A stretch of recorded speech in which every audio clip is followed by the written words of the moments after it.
اللہ جتنی چیزوں کا پیدا کرنے والا ہے ان ساری چیزوں کو پڑھو.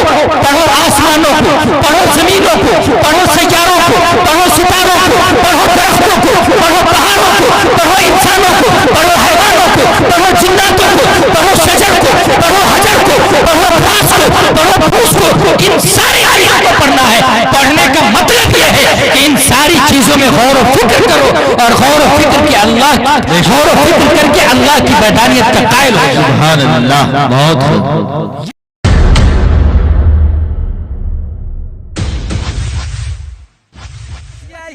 مشغلہ ہو میرا عمر بھر، بس یہی مشغلہ ہو میرا عمر بھر، بس یہی مشغلہ ہو میرا عمر بھر. نعتیں پڑھتا رہو، نعتیں پڑھتا رہو، نعتیں پڑھتا رہو اے خدا عمر بھر. مولا مولا مولا مولا. یہ ہے حسنین اردو میڈیا.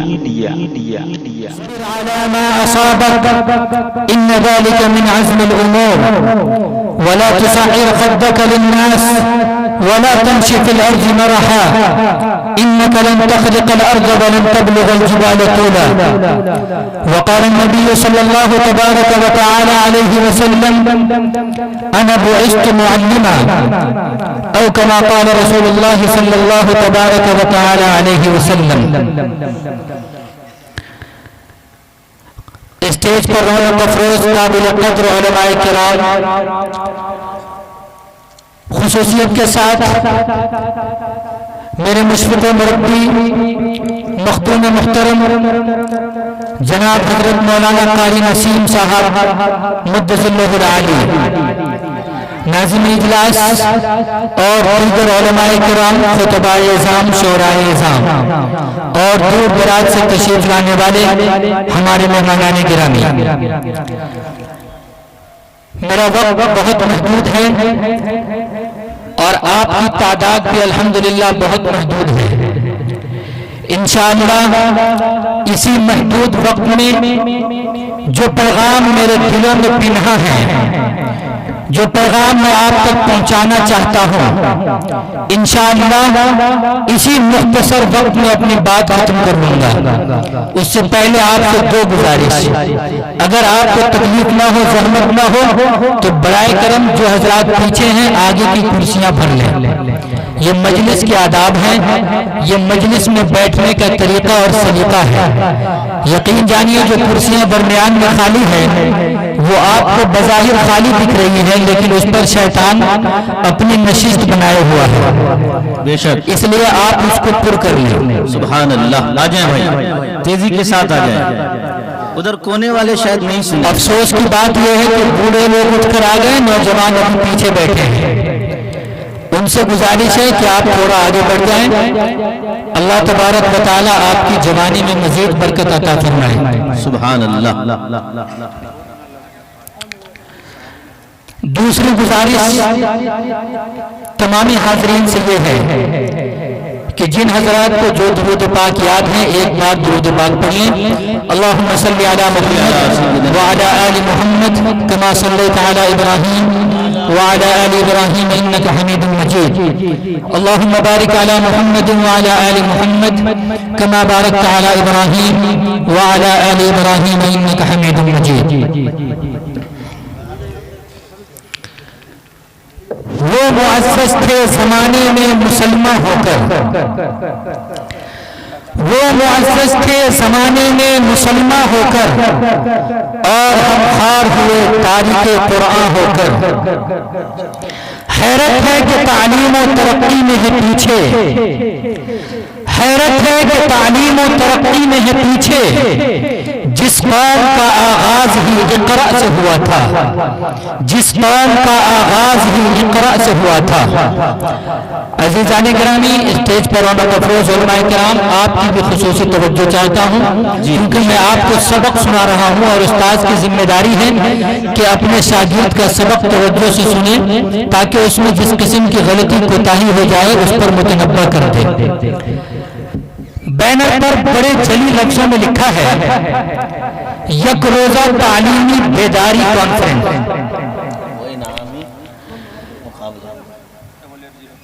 تعلیمی بیداری کے عنوان پر انشاءاللہ کچھ دیر آپ سے مخاطب رہوں گا۔ بقیہ تفصیلی گفتگو کرنے کے لیے ہمارے مخدوم محترم تشریف فرما ہے۔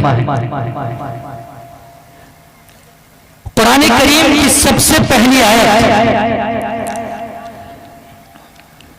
کلام اللہ کا سب سے پہلا وحی، جب غار حرا میں اللہ تبارک و تعالیٰ نے کائنات کے سردار جناب محمد رسول اللہ صلی اللہ علیہ وسلم کے قلب اطہر پر اتارا اور سب سے پہلی وحی نازل کی، سب سے پہلا حکم دیا تو اللہ تعالیٰ نے فرمایا اقرأ۔ واقعہ کچھ یوں ہے کہ جناب نبی کریم صلی اللہ علیہ وسلم غار میں عبادت کیا کرتے تھے، تنہائی میں اللہ کو یاد کیا کرتے تھے، اور یہ معمول تقریباً کئی دنوں سے مسلسل چل رہا تھا۔ ایک دن اچانک حضرت جبرائیل امین اللہ کی بارگاہ سے آئے، حضور اکرم صلی اللہ علیہ وسلم کے پاس تشریف لائے اور تشریف لا کر فرمایا یا محمد اقرأ، اے نبی پڑھیے۔ حضور اکرم صلی اللہ علیہ وسلم خاموش رہے اور فرمایا ما انا بقاری، میں پڑھا ہوا نہیں ہوں، میں پڑھنا نہیں جانتا۔ دوبارہ حضرت جبرائیل امین نے فرمایا یا محمد اقرأ، اے نبی پڑھیے۔ پھر حضور نے فرمایا ما انا بقاری۔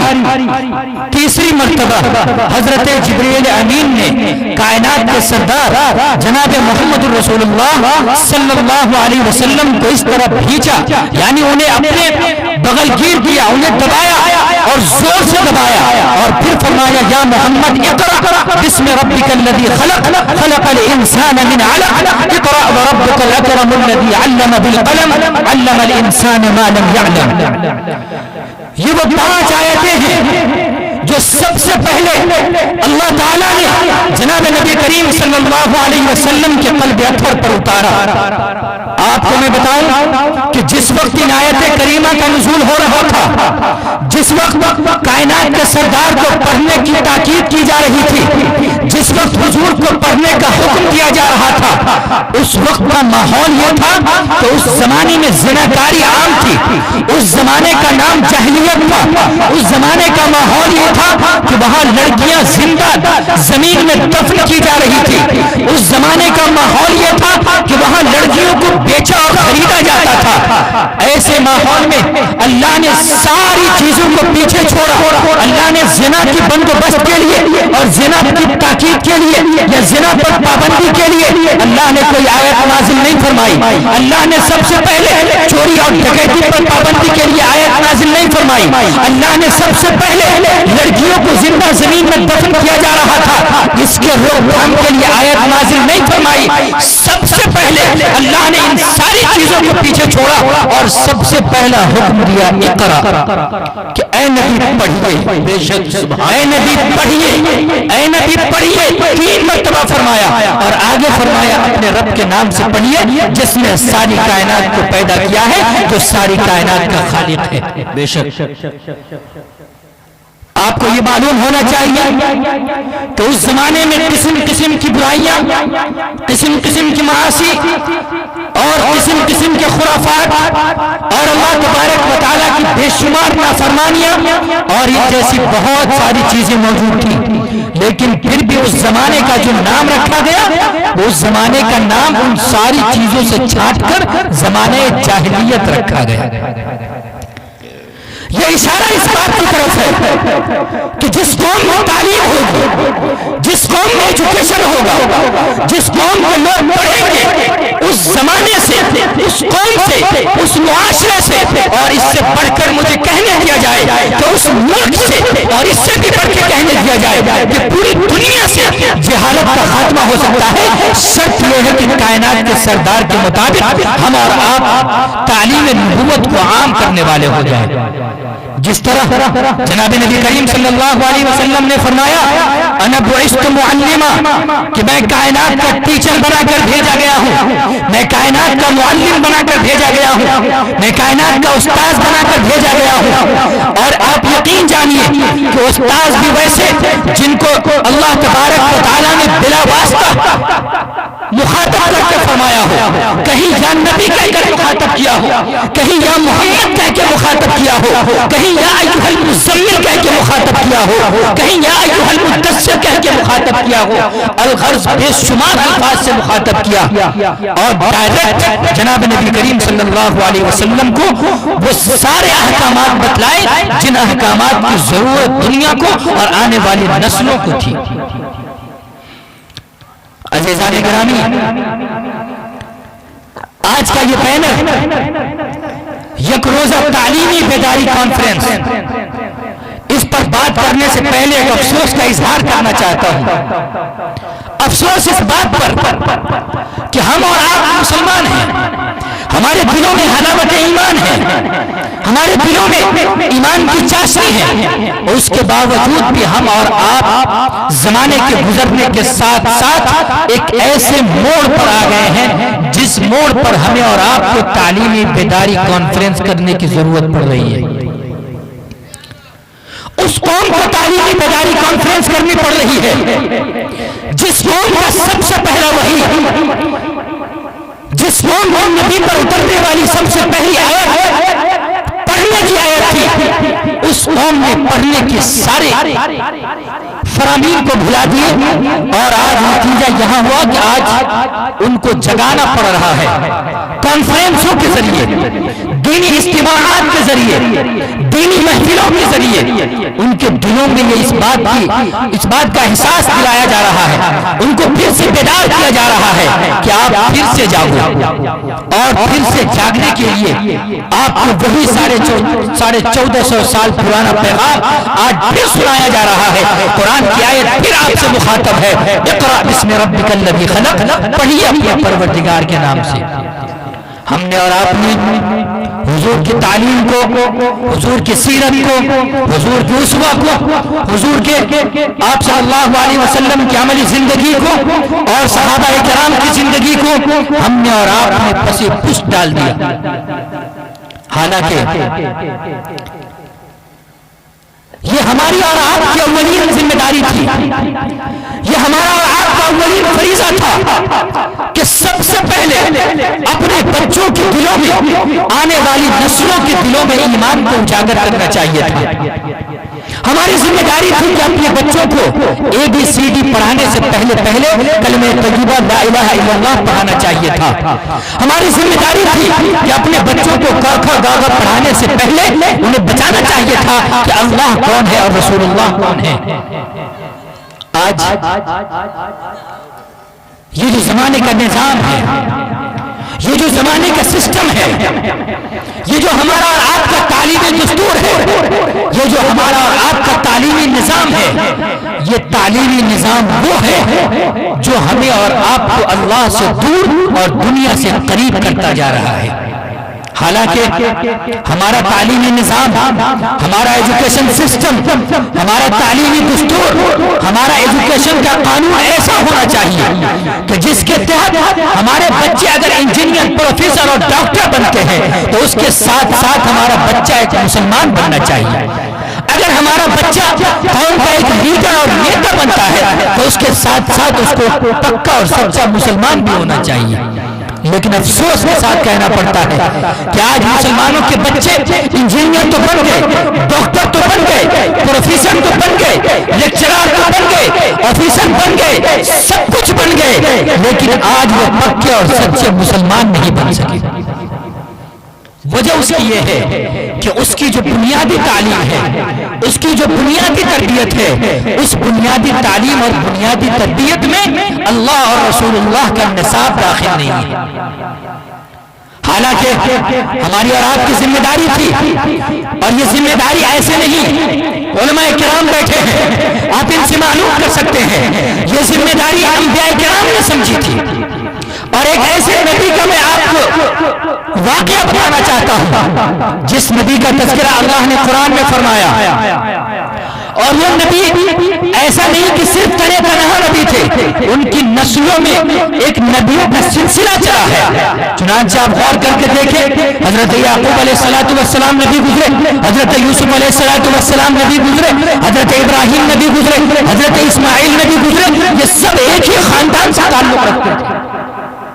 لیکن نبی ہونے کے باوجود بھی، بہت بڑی بات کہنے جا رہا ہوں، نبی ہونے کے باوجود بھی ان کو اپنی نسلوں کی، آنے والی اولاد کی، آنے والی امت کی ایمانی فکر لاحق تھی۔ وہ اس طرح قرآن کریم میں اللہ نے فرمایا، ربنا وجعلنا مسلمین لک ومن ذریتنا امۃ مسلمۃ لک۔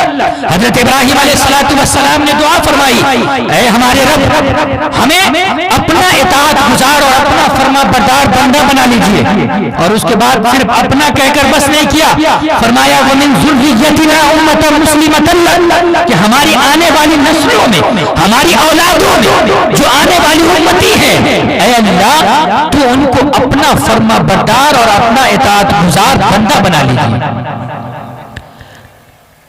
یہ دعا کون کر رہے ہیں؟ وہ حضرت ابراہیم علیہ السلام کر رہے ہیں جو خانہ کعبہ کی تعمیر کرنے والے ہیں۔ وہ حضرت ابراہیم علیہ السلام کر رہے ہیں جن کا لقب خلیل اللہ ہے۔ وہ حضرت ابراہیم علیہ السلام جو اللہ کے جلیل القدر پیغمبر ہیں، وہ اپنی آنے والی نسلوں کے لیے، آنے والی امتیوں کے لیے اور ان کے ایمانی فکر کے لیے کتنے غمزدہ ہیں اور ان کو کتنی فکر لاحق ہے۔ آج ہم اور آپ اپنے دل میں جھانک کر دیکھیے۔ دوسرے مقام پر ارشاد فرمایا، رب اجعلنی مقیم الصلاۃ ومن ذریتی، کہ اے میرے پروردگار مجھے نمازی بنا دیجئے، مجھے نماز کا قائم کرنے والا بنا دیجئے اور میری اولاد کو نماز کا قائم کرنے والا بنا دیجئے۔ صرف اپنا کام چل جانا کافی نہیں ہے، جب انبیاء کو اپنی نسلوں کی فکر لاحق ہے، انبیاء کو اپنی آنے والی اولاد کی فکر لاحق ہے، آنے والی امتیں کی فکر لاحق ہے، تو پھر آج ہمیں اور آپ کو آنے والی نسلوں کی، اپنی اولادوں کی ایمانی فکر کیوں لاحق نہیں ہے؟ یہ آج کا میرا سب سے بڑا میسج ہے اور میرا سب سے بڑا سوال ہے۔ ایک موقع پر قرآن کریم میں فرمایا گیا، ام کنتم شہداء اذ حضر یعقوب الموت اذ قال لبنیہ ما تعبدون من بعدی۔ یہاں بھی فرمایا گیا کہ کیا تمہیں معلوم ہے، کیا تم موجود تھے جب حضرت یعقوب علیہ السلام کی وفات ہو رہی تھی اور انہوں نے اپنی اولاد سے، اپنی آنے والی نسلوں سے کیا نصیحت کی تھی؟ فرمایا تھا ما تعبدون من بعدی، ایمان کی فکر لاحق ہے کہ میرے بعد کس کی عبادت کرو گے، میرے بعد کس کی پرستش کرو گے، میرے بعد کس کی پوجا کرو گے۔ آج ہم نے اپنے بچوں کو جنم دے دیا، ہمارے بچوں کا نام مسلمان کا نام پڑ گیا، ہمارے بچے گوشت کھانے والے ہو گئے، لیکن کیا جس طرح ہم نے ان کے کپڑوں کی، ہم نے ان کے کھانے کی، ہم نے ان کے لباس کی، ہم نے ان کی دنیاوی ضروریات کی فکر کی ہے، میرا سوال یہ ہے کہ کیا ہم نے اس کے ایمان کی فکر کی؟ قرآن کہتا ہے ما تعبدون من بعدی۔ آج آپ بھی اپنی نسلوں سے پوچھیں، آنے والی امتیوں سے پوچھیں کہ ما تعبدون من بعدی، میرے مر جانے کے بعد تم کس کی پوجا کرو گے؟ تمہارا سر کہاں ٹکے گا؟ تمہارا سر کس کے سامنے جھکے گا؟ کیا ان کے سامنے جھکے گا جو اللہ کے سامنے بے بس ہے؟ کیا ان کے سامنے جھکے گا جو اللہ کو پیدا کرتا ہے؟ کیا ان کے سامنے جھکے گا جن کو اللہ نے پیدا کیا ہوا ہے؟ یا پھر ان کے سامنے جھکے گا کہ جو اللہ تبارک و تعالی خالق اور مالک ہے؟ یہ فکر ہمیں اور آپ کو کرنا ہے، یہ فکر ہمیں آنے والی نسلوں کی کرنی ہے، اور اسی فکر کو بیدار کرنے کے لیے یہ تعلیمی بیداری کانفرنس ہے۔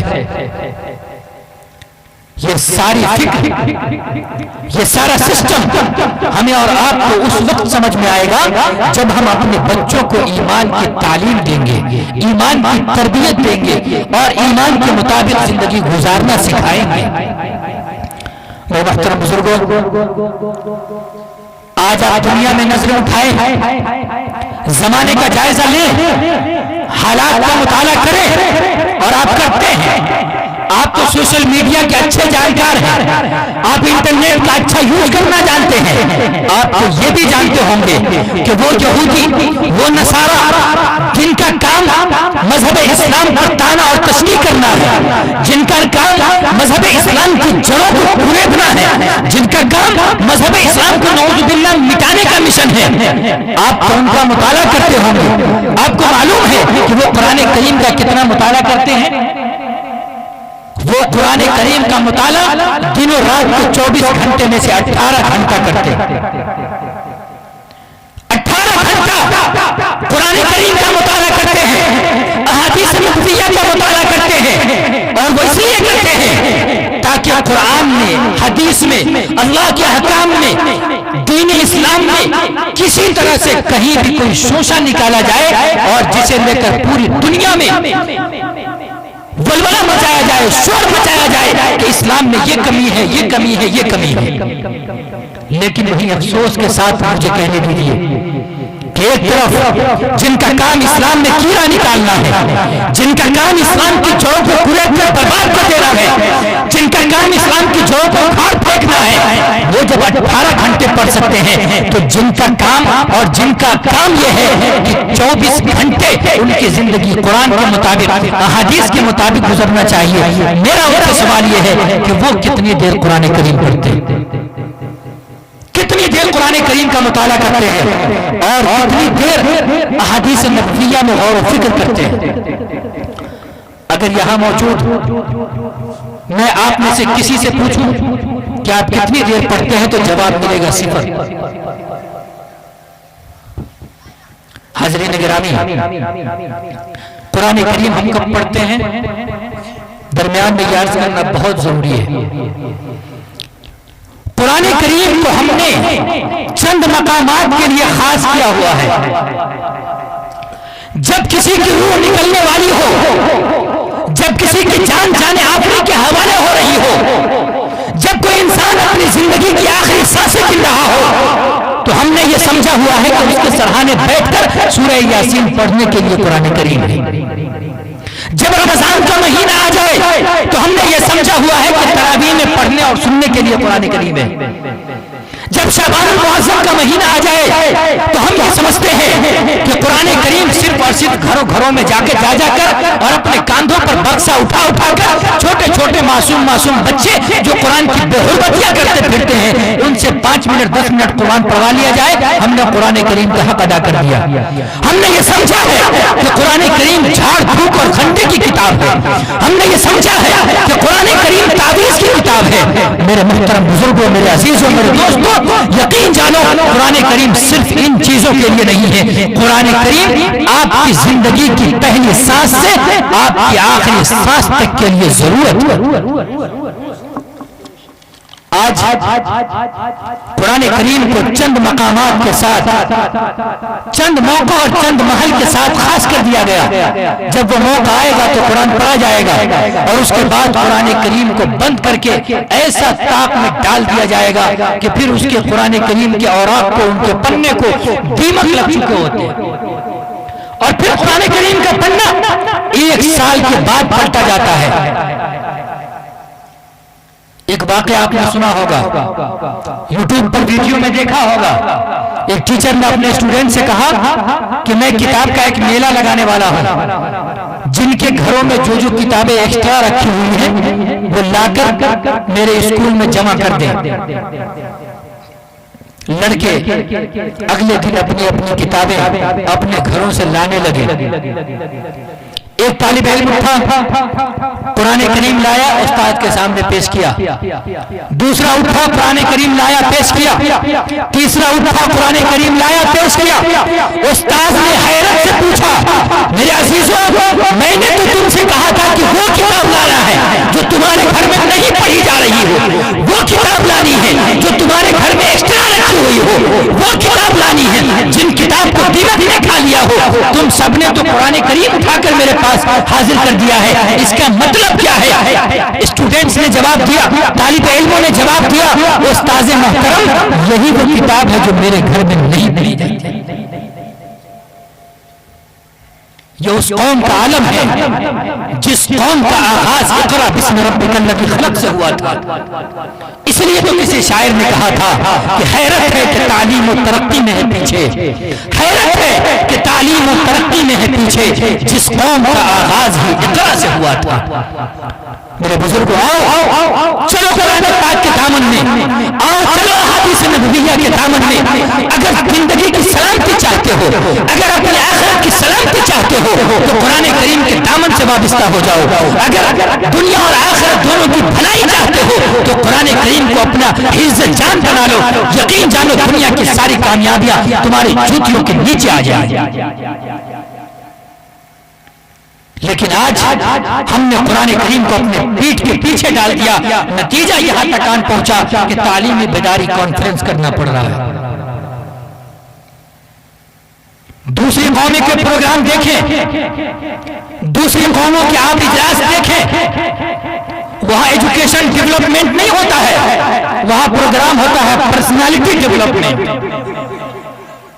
وہاں ایجوکیشن ڈیولپمنٹ کا پروگرام نہیں ہوتا. اس لیے نہیں ہوتا کہ وہ یہ جان چکے ہیں کہ چاہے بچہ مسلمان کے گھر میں پیدا ہوا ہو, چاہے بچہ عیسائی کے گھر میں پیدا ہوا ہو, چاہے بچہ سکھ کے گھر میں پیدا ہوا ہو, چاہے بچہ نصرانی کے گھر میں پیدا ہوا ہو, چاہے وہ اپنے مذہبی اعتبار سے جس گھرانے میں پیدا ہوا ہو, ان کو اچھی طرح معلوم ہے کہ ان کا جو تعلیمی نظام ہوگا وہ وہی ہوگا جو ہم انہیں پیش کر کے دیں گے. اس لیے انہیں ایجوکیشن ڈیولپمنٹ کا پروگرام کرنے کی ضرورت نہیں پڑتی. اور ہم اور آپ تعلیمی بیداری کانفرنس کر رہے ہیں. ابھی بھی وقت ہے, ابھی بھی وقت ہے میرے عزیزوں. سدھر جاؤ, سنبھل جاؤ, قرآن کریم کے دامن سے وابستہ ہو جاؤ. اور یقین جانو کہ صرف پڑھنے کے لیے چھوٹے چھوٹے بچوں کو نہیں کہا جا رہا. قرآن نے جو اقرا بسم ربک الذی خلق کہا ہے, یہ صرف چھوٹے بچوں سے نہیں کہا ہے. نبوت ملتی ہے 40 سال میں. حضور اکرم صلی اللہ علیہ وسلم پر سب سے پہلی وحی جو نازل ہوئی ہے اور پڑھنے کا حکم دیا گیا ہے وہ 40 سال کے بعد دیا گیا ہے. اس لیے اگر آپ یہ سمجھ رہے ہیں کہ پڑھنا کام صرف بچوں کا ہے تو مجھے معاف کیجیے گا, پڑھنا صرف بچوں کا کام نہیں ہے. اسی آیت میں غور کیجیے. علماء کرام کی توجہ چاہتے ہوئے ایک باریک نقطہ پیش کرنا چاہتا ہوں. اسی آیت میں اللہ نے فرمایا اقرا بسم ربک الذی خلق. قرآن کا سمپل سا ترجمہ اور ٹرانسلیٹ یہ ہے کہ اے نبی آپ اپنے رب کا نام لے کر پڑھیے جس نے پیدا کیا. کیا پڑھیے پتہ نہیں, کچھ پتہ ہے؟ آیت کا ترجمہ ہے کہ اے نبی آپ اپنے رب کا نام لے کر پڑھیے جس نے پیدا کیا. پڑھنا کیا ہے معلوم نہیں, آگے پڑھتے چلے جائے, کہیں پر صاف نہیں ہے کہ پڑھنا کیا ہے. اقرا بسم ربک الذی خلق خلق الانسان من علق, جس نے انسان کو ایک خون کے لوتھڑے سے پیدا کیا. پھر فرمایا اقرا وربک الاکرم, پڑھیے اپنے رب کے نام سے جو رب انتہائی مکرم ہے, قابل تکریم ہے. پڑھنا کیا ہے پتہ نہیں. الذی علم بالقلم, جس نے قلم کے ذریعے سے تعلیم دی, سکھایا. کیا سکھایا, کیا پڑھایا پتہ نہیں, اب تک پتہ نہیں یہ پڑھنا کیا ہے. اب میں آپ کو بتاتا ہوں پڑھنا کیا ہے.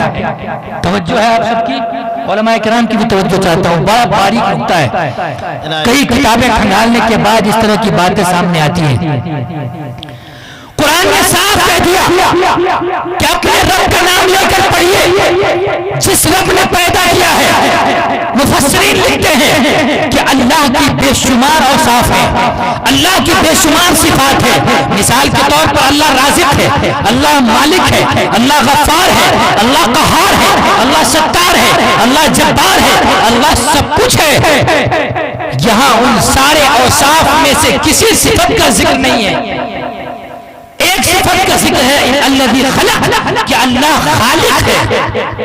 اشارہ اس بات کی طرف ہے کہ اللہ نے جتنی چیزوں کو پیدا کیا ہے, اللہ نے جتنی چیزوں کا خالق ہے, اللہ جتنی چیزوں کا پیدا کرنے والا ہے, ان ساری چیزوں کو پڑھو. پڑھو آسمانوں کو, پڑھو زمینوں کو, پڑھو سیاروں کو, پڑھو ستاروں کو, پڑھو درختوں کو, پڑھو پہاڑوں کو, پڑھو انسانوں کو, پڑھو حیوانوں کو, پڑھو جناتوں کو, پڑھو شجر کو, پڑھو حجر کو, پڑھو گھاس کو, پڑھو پھوس کو. ان ساری چیزوں کو پڑھنا ہے. پڑھنے کا مطلب یہ ہے کہ ان ساری چیزوں چیزوں میں غور و فکر کرو اور غور و فکر کے غور و فکر کر کے اللہ کی وحدانیت کا قائل ہو جاؤ۔ سبحان اللہ، بہت خوب۔ یہ اس بات کی طرف اشارہ ہے۔ اب جب اس بات کی طرف اشارہ ہے تو غور و فکر کرنا صرف بچوں کا کام نہیں ہے، غور و فکر کرنے کے مخاطب ہم بھی ہیں، آپ بھی ہیں، 70 سالہ بوڑھے بھی ہیں، جن کا پیر قبر میں لٹک رہا ہو، ان کو بھی حکم ہے کہ کائنات کے نظام میں غور کرو۔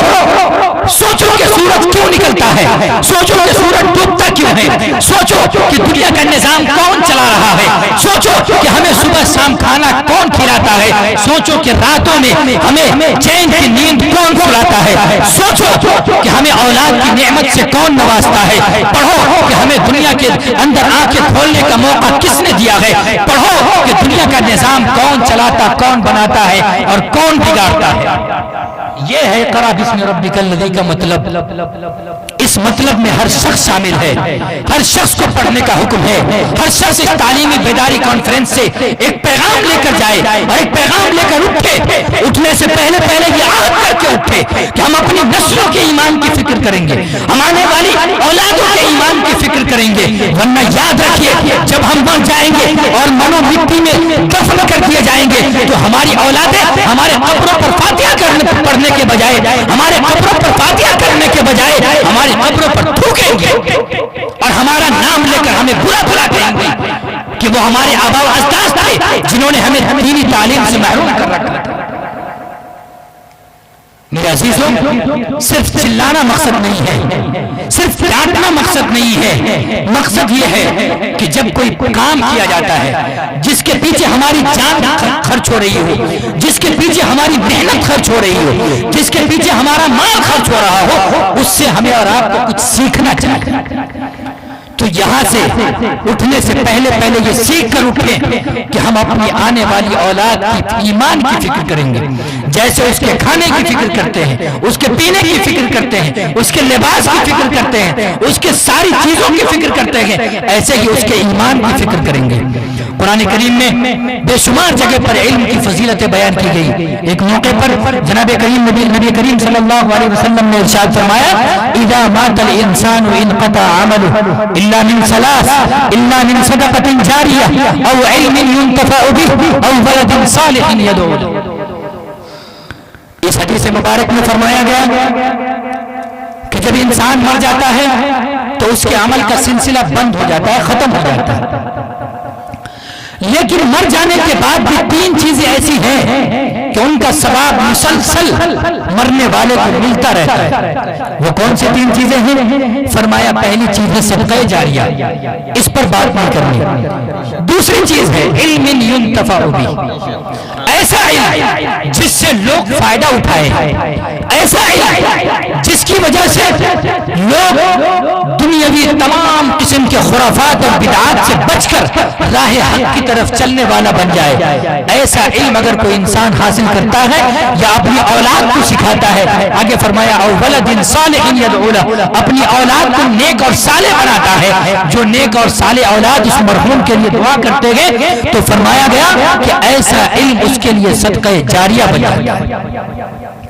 اس لیے آپ تمامی حضرات سے بڑے ادب کے ساتھ اور بڑی معذرت کے ساتھ عرض کرنا چاہتا ہوں کہ آپ اپنی نسلوں میں جہاں سب کچھ کر رہے ہیں دینی تعلیم ان کے اندر رائج کر دیجیے۔ میرے کہنے کا ہرگز مطلب یہ نہیں ہے کہ آپ اپنے بچوں کو انگریزی تعلیم نہ دلوائیں، میرے کہنے کا ہرگز مطلب یہ نہیں ہے کہ آپ اپنے بچوں کو کالج کی تعلیم نہ دلوائیں، سب کچھ دلوائیں، سب کچھ کریں، لیکن اس کے ساتھ ساتھ اپنے بچوں کو سچا اور پکا مسلمان بنے، تاکہ آپ کا بچہ ڈاکٹر بننے کے بعد بھی مسلمان رہے، آپ کا بچہ انجینئر بننے کے بعد بھی مسلمان رہے، آپ کا بچہ پروفیسر بننے کے بعد بھی مسلمان رہے، یہاں تک کہ آپ کا بچہ دنیا کے جس گوشے میں اور جس خطے میں جس کمیونٹی میں چلا جائے وہاں جانے کے بعد بھی آپ کا بچہ، آپ کی آنے والی نسلیں مسلمان بن کر زندگی گزاریں۔ یہی آج کے اس اجلاس کا میرے خیال سے سب سے بڑا پیغام ہے اور سب سے بڑا میسج ہے۔ وقت اس بات کی اجازت نہیں دیتا کہ مزید تفصیل کروں، یوں تو کچھ بات ادھوری سی کہی ہے میں نے، گر عمل ہو جائے تو مکمل ہے بیان میرا۔ وآخر دعوانا ان الحمدللہ رب العالمین وما علینا الا البلاغ المبین۔ میڈیا کو لائک کریں، کمنٹ کریں، شیئر کریں اور سبسکرائب کرنا بالکل نہ بھولیں۔